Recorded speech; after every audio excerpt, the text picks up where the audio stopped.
എനിക്കൊരു പോസ്റ്റലിൽ നിന്നൊരു ഇത് വന്നീന് ഒരു രജിസ്റ്റേർഡ്. അപ്പോൾ എൻ്റെ അഡ്രസ്സിൽ എൻ്റെ കസിൻ്റെ അഡ്രസ്സ് നവ്യചന്ദ്രൻ എന്ന് പറഞ്ഞുള്ള ഈ അഡ്രസ്സിലാണ് വന്നത്. മീഷോൻ്റെ ലക്കി ഡ്രോയിൽ വിന്നറായിട്ടുണ്ടെന്ന് പറഞ്ഞിട്ട് 2023 സ്ക്രാച്ച് ആൻഡ് വിന്നിൻ്റെ വിന്നറായിട്ടുണ്ടെന്ന് പറഞ്ഞിട്ടാണ് മെസ്സേജ് വന്നത്. മെസ്സേജ് അല്ല, സോറി, ഈ പോസ്റ്റ്. അതിൽ സ്ക്രാച്ച് ആൻഡ് വിന്ന് ചെയ്തപ്പോൾ 12,50,000 റുപ്യ അതിൽ വിൻ ചെയ്തിട്ടുണ്ടെന്ന് പറഞ്ഞിട്ട് ഒരു സ്ക്രാച്ച് കാർഡ് കൂപ്പൺ ഉണ്ട്.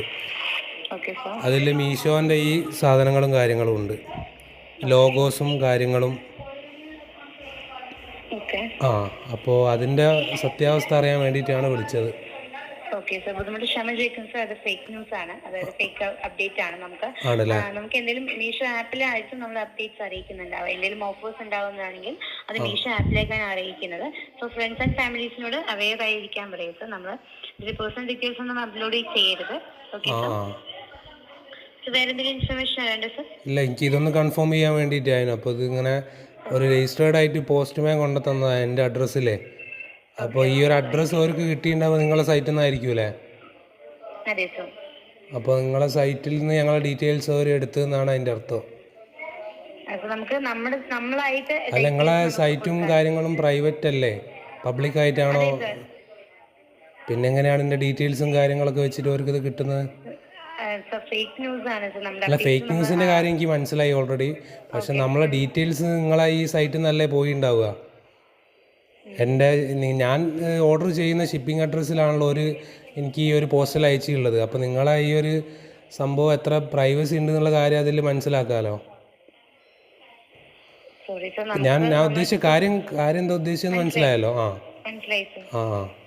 അപ്പോൾ ഇത് എന്ന് പറഞ്ഞാൽ 2 ദിവസം മുന്നേ വന്നതാണ്. അപ്പോൾ ഞാൻ യൂട്യൂബിലും മറ്റേ ആപ്ലിക്കേഷനിലൊക്കെ നോക്കിയപ്പോൾ ഇങ്ങനെ ഒരു സ്കാം നടക്കുന്നുണ്ടെന്ന് മനസ്സിലായി. അപ്പോൾ ഒന്നുകൂടെ കൺഫേം ചെയ്യാൻ വേണ്ടിയിട്ടാണ്. അപ്പോൾ മീഷോൻ്റെ അതേ രീതിയിൽ തന്നെയുള്ള മീഷോൻ്റെ അഡ്രസ്സും കാര്യങ്ങളും നെയിമും കാര്യങ്ങളൊക്കെയാണ് ഇതിൽ വന്നത്. അങ്ങനെ ഏതോ ഒരാൾക്ക് ടാക്സ് അടയ്ക്കണം എന്ന് പറഞ്ഞ് പൈസ പോയ വിവരം പറഞ്ഞു. അപ്പോൾ ഇത് ഈ ഒരു ഞങ്ങളെ ഡീറ്റെയിൽസും കാര്യങ്ങളൊക്കെ ലീക്ക് ചെയ്യുന്നത് നിങ്ങളെ സെർവർ വഴി ആയിരിക്കുമല്ലോ. നമ്മൾ ഓർഡർ ചെയ്യുന്ന ഞങ്ങളെ ഷിപ്പിംഗ് അഡ്രസ്സ് വെച്ചിട്ടാണല്ലോ ഇവർ ഈ ഒരു പോസ്റ്റൽ അഡ്രസ്സ് വെച്ചിട്ട് അയക്കുന്നത്. മനസ്സിലായോ? ഓക്കെ സാർ എന്നല്ല, അതിൻ്റെ ഇതാണ് എനിക്ക് വേണ്ടത്. അത് തന്നെയാണ് സാർ പറയുന്നത്. നമ്മുടെ സൈഡ് നമ്മൾ ഡീറ്റെയിൽസ് പ്രൊവൈഡ് ചെയ്യാറില്ല. ഇപ്പം ഈവൻ നമുക്ക് പോലും ചെക്ക് ചെയ്യാൻ പറ്റത്തില്ല സാറിന്റെ പേഴ്സണൽ ഡീറ്റെയിൽസ്. നമുക്ക് ഓൾറെഡി പ്രൊഡക്റ്റ് ഡീറ്റെയിൽസ് മാത്രമേ നമുക്ക് ചെക്ക് ചെയ്യാൻ പറ്റത്തുള്ളൂ. വേറെ സാറിന്റെ നമ്പറോ അഡ്രസ്സോ നമുക്ക് അറിയത്തില്ല സാർ, നമുക്ക് ചെക്ക് ചെയ്യാൻ പറ്റത്തില്ല. സോ എന്തായാലും ഇത് അവയർ ആയിരിക്കാൻ പറയാം ഫ്രണ്ട്സ് ആൻഡ് ഫാമിലീസിനോട്. സോ നമ്മുടെ സൈഡിൽ നിന്നല്ല ഇത് വന്നിരിക്കുന്നത്. എന്തെങ്കിലും അപ്ഡേഷൻസ് ഉണ്ടെങ്കിൽ അത് മീഷോ ആപ്പിലേക്കായിരിക്കും അറിയിക്കുന്നുണ്ടാവുക. Okay sir. ഓക്കെ എന്തായാലും ഓക്കെ. ഞങ്ങളൊന്നുകൂടെ ഞങ്ങളെ പ്രൈവസിയും കാര്യങ്ങളൊക്കെ ഒന്നുകൂടി അപ്ഡേറ്റ് ചെയ്യാൻ എന്തായാലും നോക്കണം. ഓക്കെ, അപ്പോൾ അത് 100% നിങ്ങളെ പ്രൊവൈഡറിൽ നിന്ന് വന്നൊരു സംഭവം അല്ല, ഒരു സ്കാം തന്നെയാണ് 100% അല്ലേ? Okay thank you. ശരി. താങ്കൾക്ക് സർവേ ഫോം വരുന്നതാണ്. ഈ പോലീസ് സാറിന് ലഭിച്ച അസോസിയേഷൻ റേറ്റിംഗ് സാർ നൽകാവുന്നതാണ്. ഇത് മീഷോ പ്രോസസ് ഇംപ്ലിറ്റ് ചെയ്യുമ്പോൾ മീഷോന്റെ വിലപ്പെട്ട കസ്റ്റമർ എന്നാണ് ശുഭദിനം. Thank you. ഓക്കെ.